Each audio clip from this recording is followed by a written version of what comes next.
Hey, everybody. Welcome to Learn From Us podcast. It's your pal, Seth. Paul Gabriel is here. No surprise to most.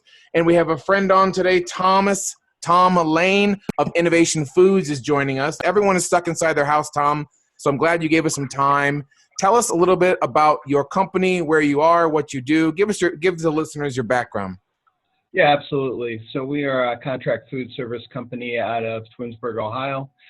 We primarily provide meals for the school lunch industry, but then we also provide meals for senior citizens, and actually even do some co-packing for other people's products, that sort of thing. So we do meals for, say, Hudsons News out at the airport, all the fresh sandwiches, salads, that sort of thing.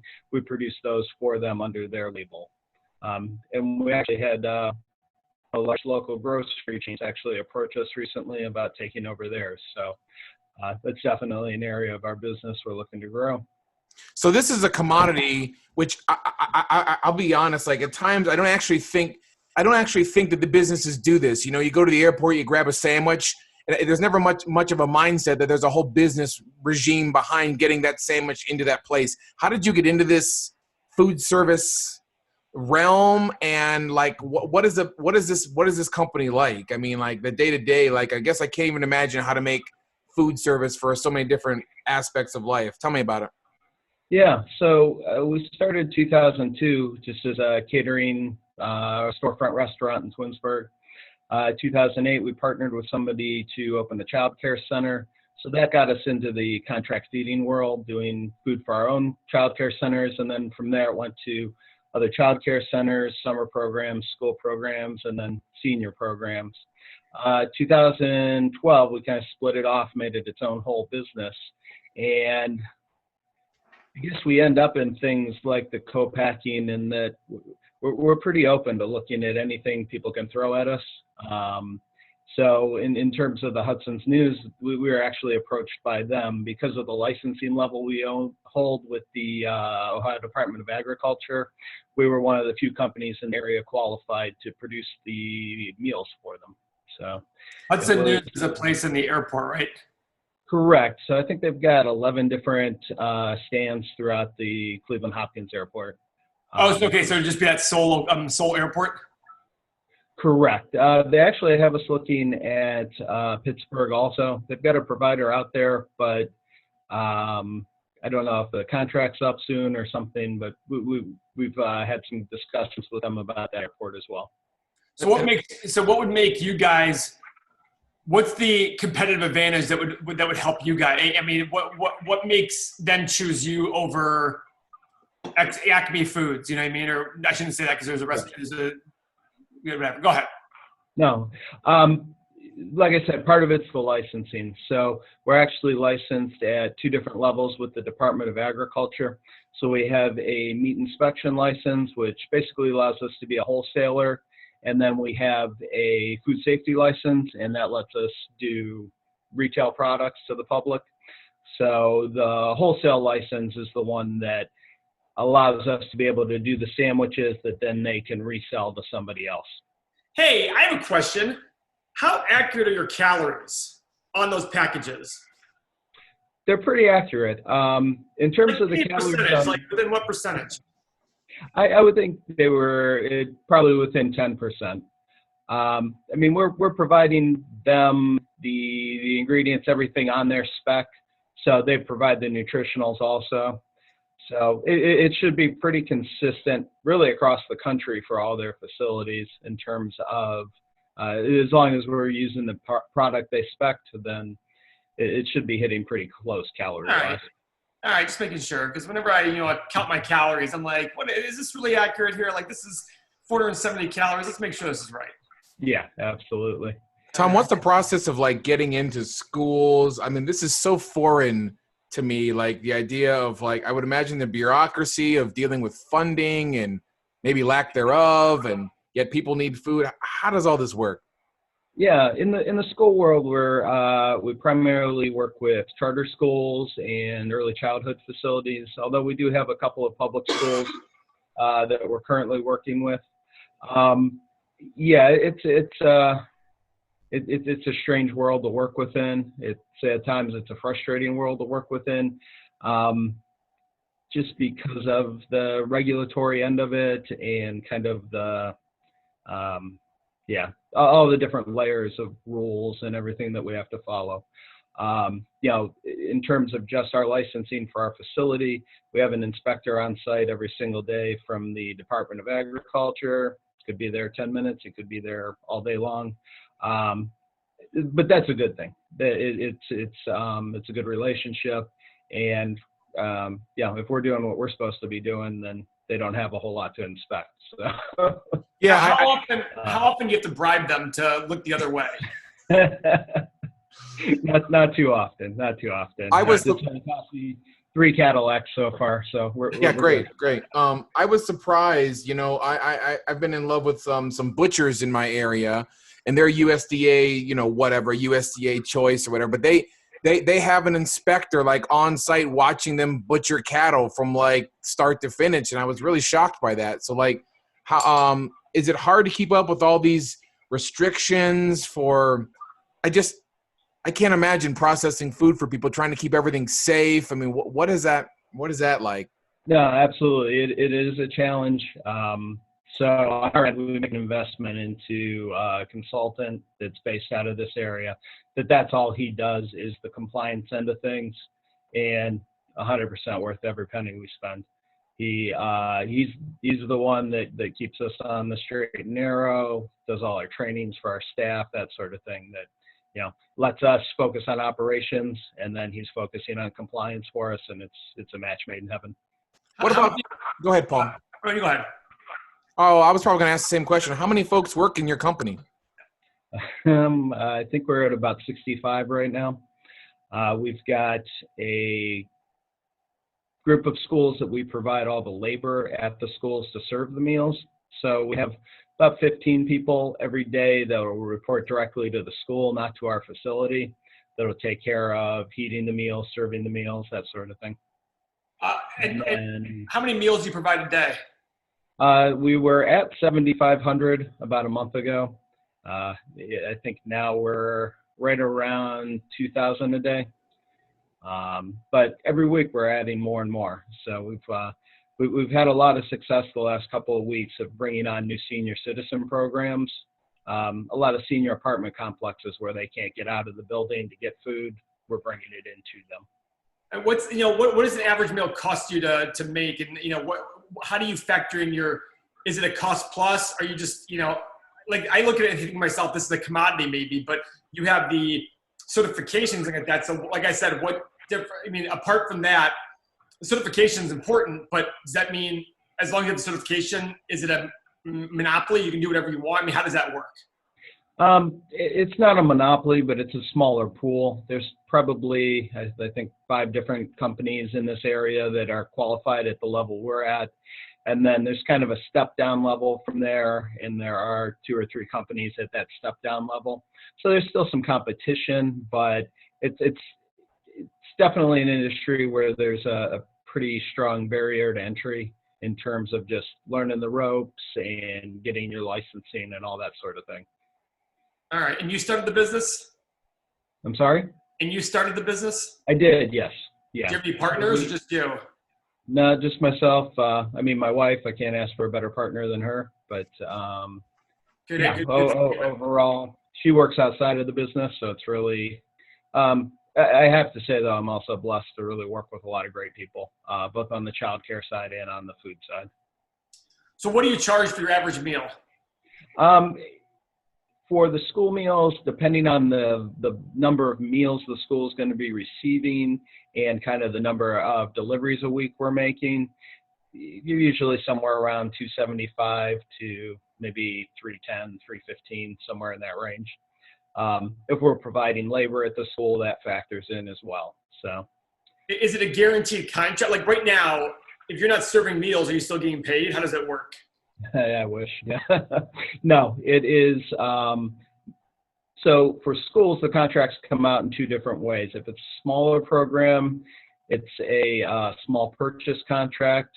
And if it's a larger program, they can do an RFP, which is 5 years worth of 1-year contracts. So as long as everybody's happy with each other, you just renew from year to year to year. this is kind of a watershed year for us in terms of those types of contracts. There are 3 big ones that are up for bid this year that we'll go after very aggressively. We already have one of those 5-year contracts under our belt. So it's nice to have those, because then you can build the rest of your program in terms of the 1-year contracts, and maybe even be a little more selective on what contracts you take versus contracts you might turn down. And when you say be more aggressive, I assume you just mean pricing wise, be more aggressive? Correct. Yeah, everything's bid driven at its core. So yeah, price is always supposed to be the strongest overall factor in terms of a school's decision on who they're going to go with for food service. They're allowed to consider other things, but price is really the prime driver behind it. And when you started back in 2002, you were catering, you said? Yeah. So it was kind of an outgrowth of our catering business. So at that time, our focus was really on business meetings, weddings, that sort of thing.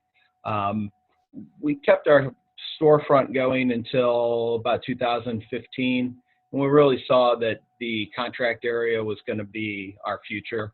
So that's where we had our restaurant, and then we were managing 3 other restaurants, 2 for the Cleveland Clinic and 1 for Cardinal Health. And all those contracts expired over the same summer. So that summer we shut our restaurant down as well, and just transitioned everything into a focus on the food side of things, or the contract meal side of things. Awesome. So how old are you? At 46. Oh, wow. You were 28 when you started the business, huh? Yes. Wow, Yep. That's good for you. What caused you to start that catering business? So it's just kind of in my culinary career, something I was always, I think, working toward. Even when I was running facilities for other people, I always try to approach it as an owner, kind of as a way to teach myself how to, focus it from that standpoint. So whether it was inventory management or staffing or whatever it was kind of, I was using it as my chance to learn what I needed to do as an owner. What did you do before this? So before I opened here, I was the executive chef at the Forum Conference Center, which at the time was East 9th and St. Clair in downtown Cleveland. Before that, I had been executive chef at Village at St. Edwards, which was a retirement community down in Fairlawn. And before that, I had been a sous chef at Laurel Lake, which is a retirement community in Hudson. Yeah, that's good. Tom, tell me this. How is the business obviously being affected by the virus and the shutdowns? Your website's very adamant that you guys are still feeding people. How is all that working? We're making it work. So, we've been very aggressive on screening our staff. So every day it's a medical screen and a temperature check. You can't get past the front desk without it. Last week we instituted masks. So we're able to connect with a former employee who was able to get about 100 masks produced for us. So every staff member's got a few of them so they can take them home and wash them. And so we've instituted that as well, so that we're just trying to keep not only our customers safe, but our staff safe as well. I can't even, I have an advanced science degree, but it's not in food science. I can't imagine how it works, like sourcing the meats and vegetables. You have folks wanting to get organic, preservatives. Do you know it? How does all this work? I mean, like when I'm buying a sandwich at an airport, I'm wondering how long has it been there? What kind of preservatives are in this to make it still edible? Like, where is the meat coming from? Like, how does all this work? Yeah, that's a lot of concern on our end as well in terms of where it comes from. We'll actually be moving into a new facility hopefully over this summer. We're still getting the final quotes wrapped up here for build out and that sort of thing. But in that facility, it's going to let us expand even more than we already do the amount of scratch cooking. So right now, there's nobody in the northeastern Ohio market that does more scratch cooking than us. Most of our competitors are buying in product fully cooked, frozen, putting it in a tray and sending it to a kid. They don't cook anything at all in the tray. It's either out of a can or out of the freezer. If you see mashed potatoes on our menu, we mashed actual potatoes to make those. It wasn't a powdered mix that we're adding hot water to. The new facility will actually allow us to expand that significantly. So we'll have a machine that we'll have running probably some days 24/7, breading all of our own chicken tenders. Same thing with meatballs. It'll be our own recipe for the meatballs made from fresh ground beef. Same thing even when we get into produce, fruits and vegetables, that sort of thing. You know, you hand a 5-year-old an apple, they're going to be lucky if they take one bite out of it. You hand them a bag of sliced apples, they're going to wipe it out. So we're actually going to be putting in a sliced apple line into our program as well. And then some really cool stuff on top of that. You know, we're going to start making all of our own condiments as we move forward. So if you know, so that saves you guys. That saves you guys money, or you know, that's obviously a lot of undertaking there. Yeah, no. It in most cases it doesn't save us money. In a few cases, it actually even costs us a little more. But that's our commitment to the quality of what we want to produce for these kids. So, I mean, we're a business. We're there to make money, but we want to think that our success is going to be driven by the best quality product we can put out there. So what's your percentage margin at the end of the day before you pay you and your wife? At the end of the day, like what's that? Because I got to think food is probably pretty low margin. Yeah, it's so depending on the contract, maybe the organization, any types of risk.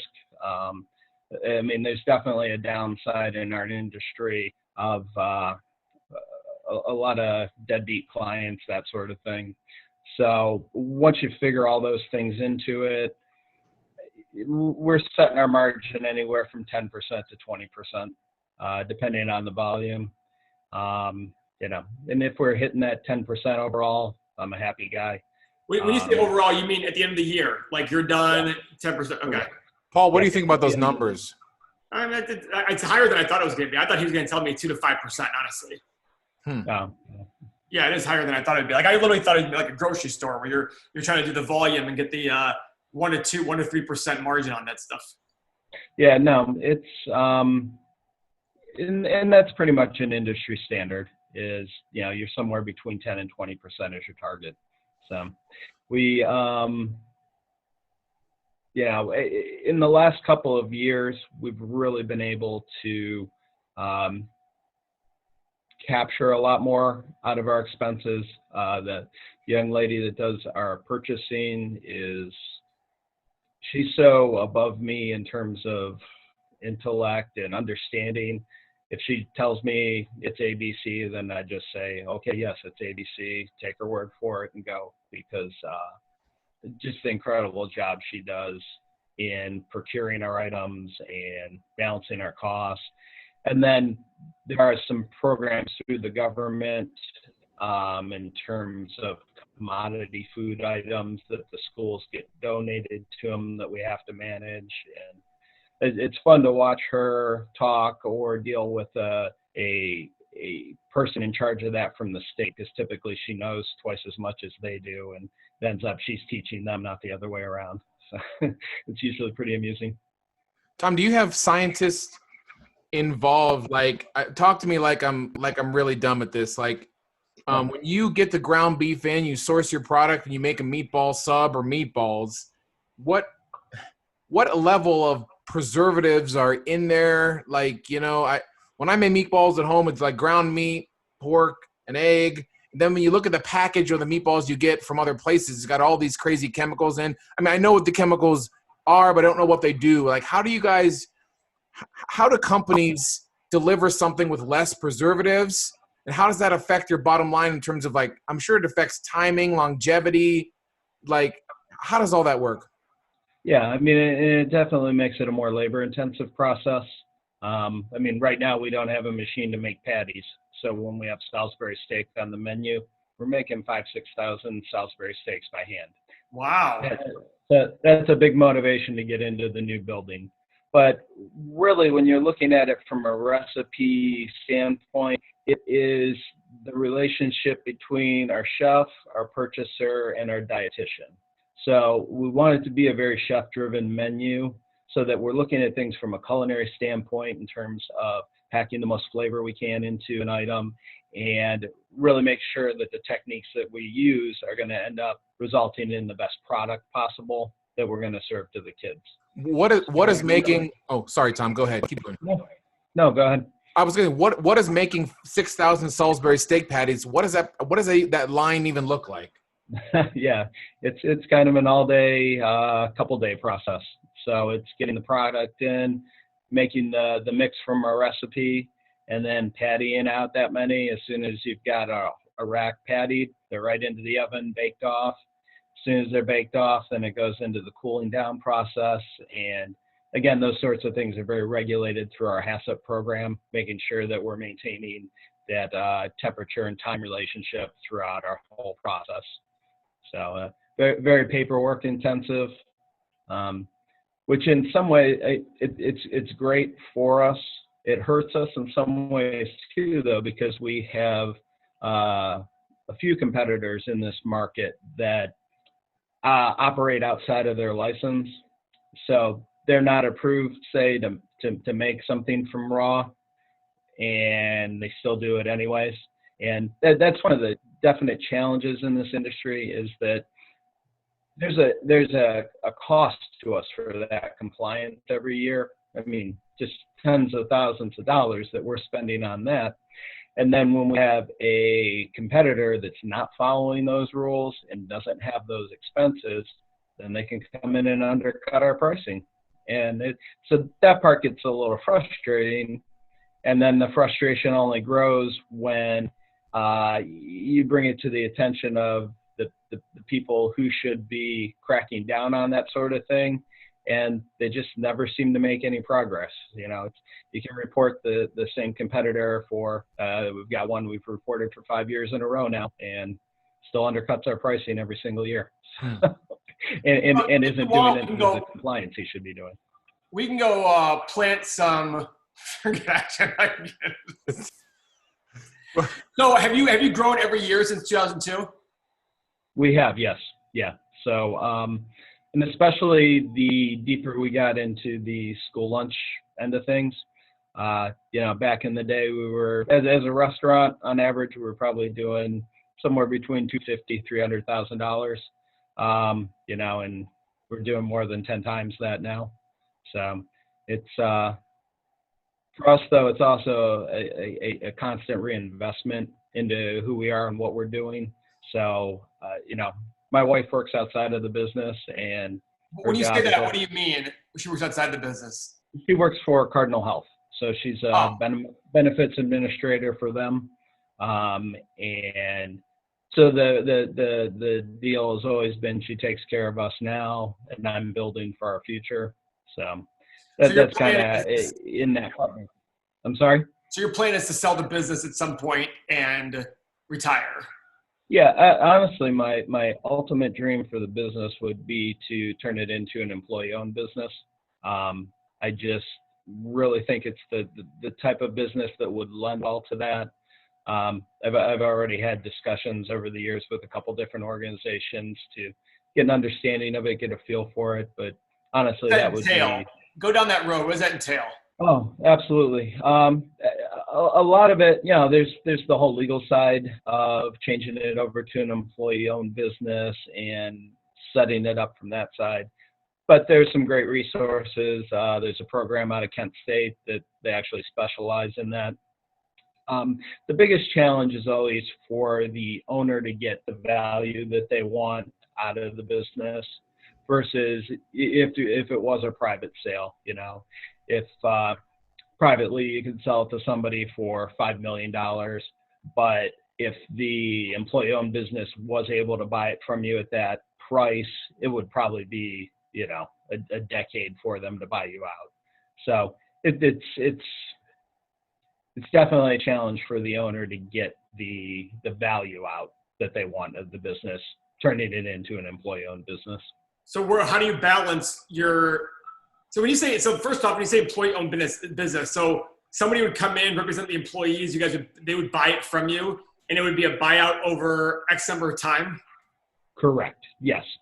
And there's some organizations in this area that do a great job of it.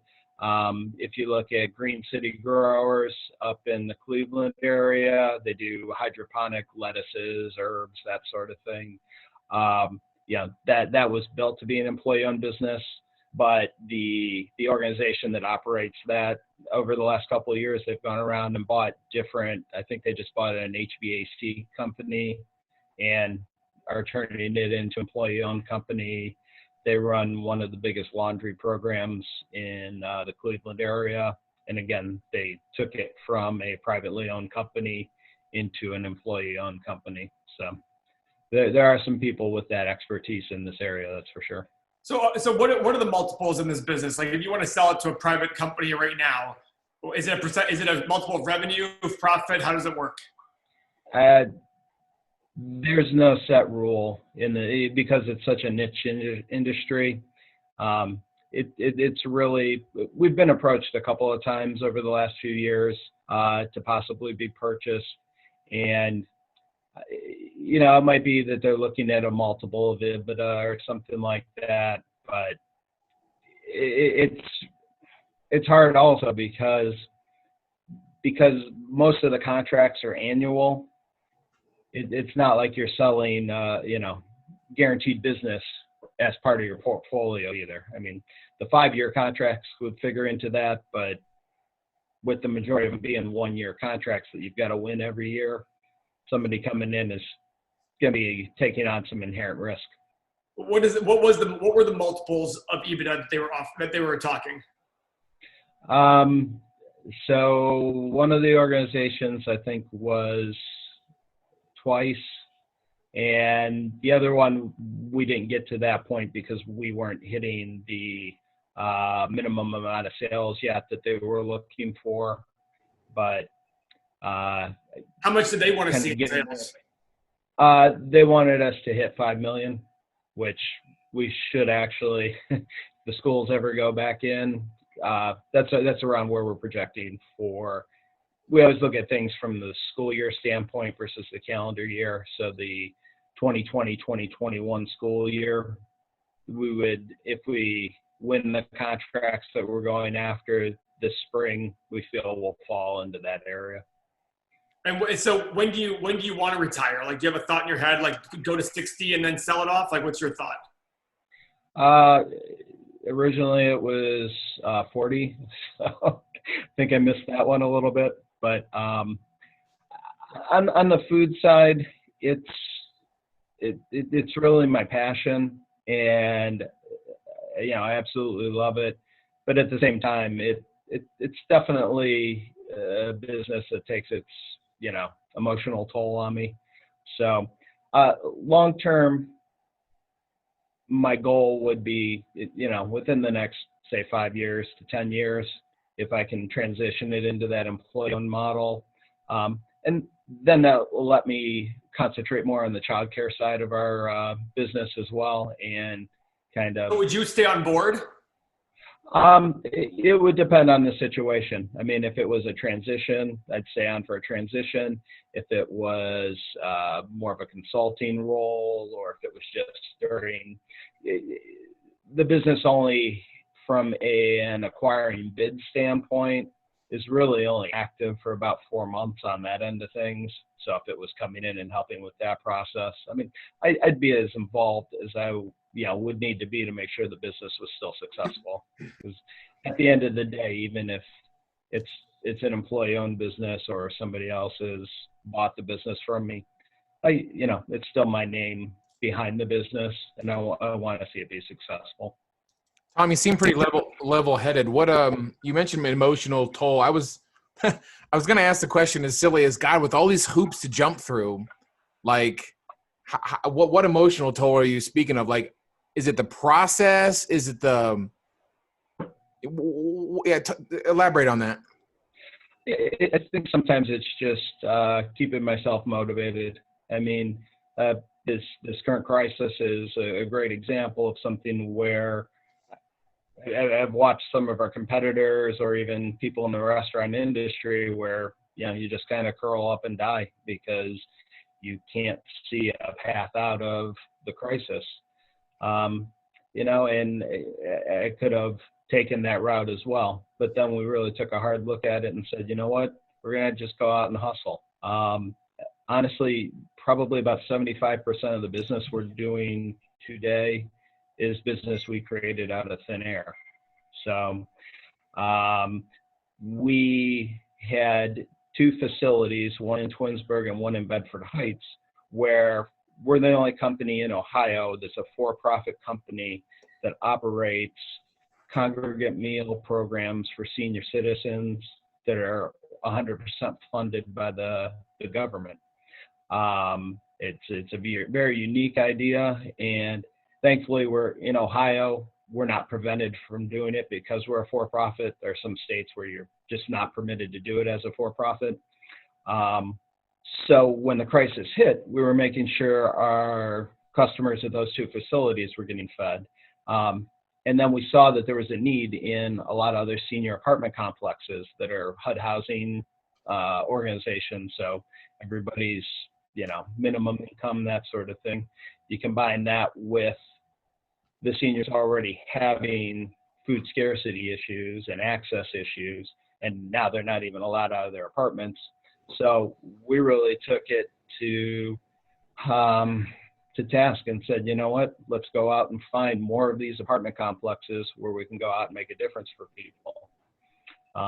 It was a little unique, but the agencies that we deal with in these areas that handle the funding really stepped up to the plate. So the main one we're dealing with right now is Direction Home. So they handle all senior services for Summit, Stark, Wayne, and Portage counties. And within the last 3 weeks, they've helped us get 9 sites established to provide meals. And then on the other end of it, we're also working with Western Reserve Area Agency on Aging, and they handle Lake, Geauga, Cuyahoga, Lorain, and Medina counties. And those programs, we'll have a proposal into them by Monday that's going to request about the same 9-10 different facilities for us to start providing meals to. When all this clears up, Tom, how do you get more clients? What kind of marketing do you guys do? You know, a lot less than you would think. It's because everything tends to be bid driven. We don't really have to do a lot of marketing when it comes to the schools. It's more just prospecting.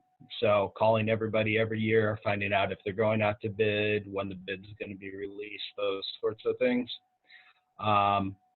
There are a couple of industries that we'll try and grow into over the next year or two.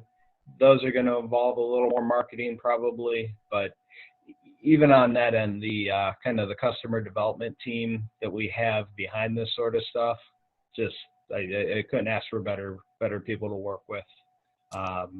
Just kind of the depth to which they know the product, and kind of the I always joke with Mickey, who's one of our customer development staff. He can walk into me with a meeting or to a meeting, and within 5 minutes, he's figured out if he played football with the person's uncle, I don't know, dated their mom. I mean, he finds that personal connection within the first 5 minutes, and it just every time it helps cement that relationship. And I think at the end of the day, that's a big part of our success, is being able to make those connections with our customers, that we're not just here to sell them food, that we're here to build that relationship with them. How do you guys adapt to like political hand-downs, the ramifications of whether it's Michelle Obama or the Trump administration changing the way what we're supposed to feed our kids? How do you guys keep up with that when they implement new regulations? How does that work? Yeah, it's always a challenge. It's even a challenge for dietitians working in the school lunch industry that, you know, that's their sole focus, and it's hard for them to keep up with it. We had one that we had dealt with that was reviewing our menus, and we had made a change to them in terms of whole grains, and she kept telling us we couldn't do that, and it ended up that 6 months earlier there was a change in the regulations that somehow we knew about, but she didn't know about. So there's always those. It's an ever-changing sort of thing. In terms of, say, the Michelle Obama approach, you can see the value in what she's proposing, and the part of our slogan as a business is that we want to teach children how to eat better for the rest of their lives. So we buy into that approach. It's just the practicality of it sometimes is not there. It's, you're trying to take too big of a jump at one time. And we've had that experience even with people that we've partnered with, trying to develop new programs.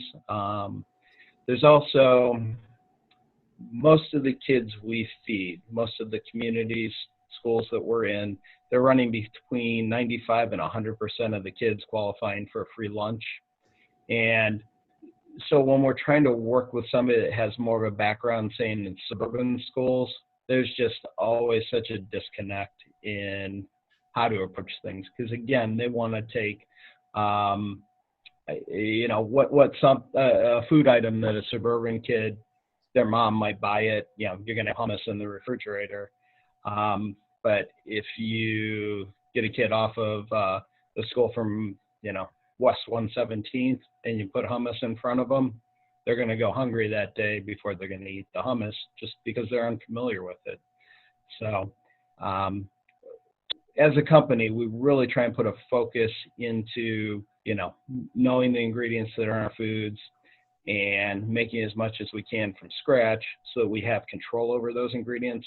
So we know we're putting the best quality product in front of the student, but not trying to force, a whole foods kind of organic approach on them. Because if you try that, it becomes a matter of pride for the kid, and they're not going to eat a meal just because they're hungry. You've got to treat them with some dignity and try and get them the best meal you can on the level where they're going to accept that meal. If you try and force an item in on them, it's more likely to end up in the trash, which is heartbreaking for us. One of the last questions I want to ask, Tom, is how do you guys react? I remember, Paul, you remember when Chipotle got blasted because they had E. coli in their lettuce, and Of course. how Tom, how do you react when that comes out? It sounds like you guys are, using a little more common sense, or maybe a little more smarter in your approach of sourcing. But how do you guys react quickly to that lettuce scare? And because I've heard people in the restaurant industry say, it's funny is like an E. coli scare with one, lettuce from one farm. They make the whole nation think that all lettuce is now deadly. But in reality, it's just that one, that one place. How do you react to that? I mean, I can't imagine. Like, how do you shut things down, get food back? I mean, what's the story with all that? Well, honestly, the ironic part of that is that by the time those recalls typically come out, the product's been gone for weeks. There's no way to get a salad back that you had served 2 weeks ago. It doesn't exist anymore. So a lot of times, as soon as we get those notices, we're pulling that product. We have great purveyors that we work with that, we just isolate the product, return it to them, and they take care of it from there. But, some of that too is what drives us to do local sourcing.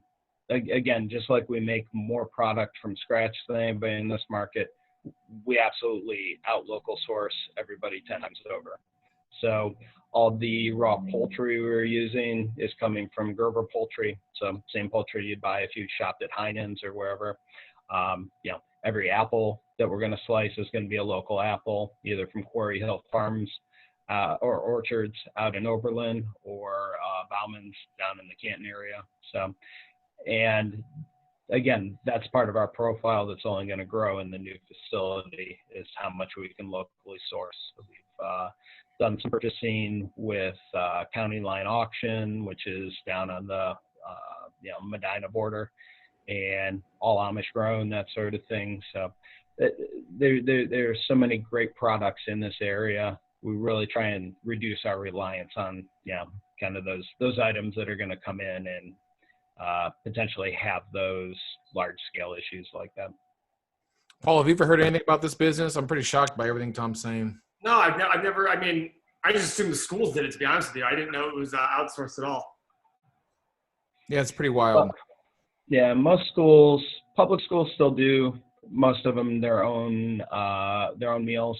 Some of the bigger programs, say Akron Public Schools, they contract out for all of their elementary school meals, and then they produce all their own middle school and high school meals. But especially during this crisis, with as many schools trying to help pick up that slack in terms of nutrition for kids that are out of school right now, it's a little frustrating because it's hard watching them. That's not the industry they're in. They're in running a cafeteria and handing a kid a meal, not packaging it, shipping it, doing it, all that. That's exactly what we do, but we can't get the time of day from a single public school. I shouldn't say that. We've had a couple. So Maple Heights and Cleveland Metro School District, we've been selling them products for a few weeks now. In Cleveland Metro, actually, we're hoping they'll step up here in the next few weeks in terms of the volume we're doing for them. So last go around, we produced about 13,500 sandwiches for them, and hopefully we're looking at that maybe becoming a twice a week thing. So, but yeah, it's frustrating, even with the public schools trying to provide meals right now. They have wiped out all the local suppliers on all the prepackaged garbage that you don't want to feed the kids. They're not making anything from scratch like they normally would if they had their cafeterias running. Mm-hmm. And we keep calling them saying, hey, let's make some, roasted chicken legs for you or this or that. And they're just not open to it. It's unfortunate because we see it right during this crisis, a little bit on the school side and a little bit on the senior side as well, where people are all on board with kind of the mission until it maybe creates a little extra work for them, and then all of a sudden they're not interested. Have you ever considered selling cigarettes to the kids? Yeah. It's a big seller, Paul. That's a big seller. No takers. Tom, this has been incredibly informative. How you grew this business and where you're heading. Some of the things you've said, I guess I'm kind of at a loss for words. Some of the things you said, I know so little about. It's been pretty interesting to hear from you. Where can folks find you and follow your company if they're interested in seeing what you guys are up to? Yeah, absolutely. So our website is IFS, so Innovation Food Service Meals, MEALS.com. You can call our office, 330-425-7979. And I'm T. Lane at IFSmeals.com. Love talking to people, love helping people. So if there's anything we can do for anybody out there, don't hesitate to reach out to us. Tom, Paul, and I wish you luck. I would love to get an update in the future of how you guys are doing, especially after this crisis. It's an interesting concept of what you're doing. I can't imagine how to make all that food. I'd love to see the line one day, but yeah. Like I said, we can shoot the next one from the new facility. Oh, great. We'll celebrate that. All right, Tom, thanks so much for coming on the podcast. As always, folks, follow us if you're listening in your car, which you're probably not going too far, but follow us on YouTube. Subscribe below. You can see how handsome Paul looks every day. And Tom, thanks again for joining us. Follow Tom and Innovation Foods, and follow the Learn From Us channel on YouTube. Thank you all for joining us. Thanks, Tom, for coming on. Thanks for the opportunity, guys. Thanks. And thank you, Paul, for being so lovely. See you guys.